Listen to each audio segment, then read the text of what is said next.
কুরআন মধুর বাণী আমি যখনই শুনি আমার মন ভরে যায়।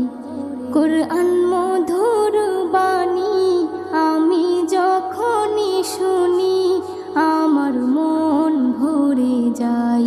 শোনো মুমিন মুসলমান, পড়ে দেখো না কুরআন, কত শান্তি পাওয়া যায়।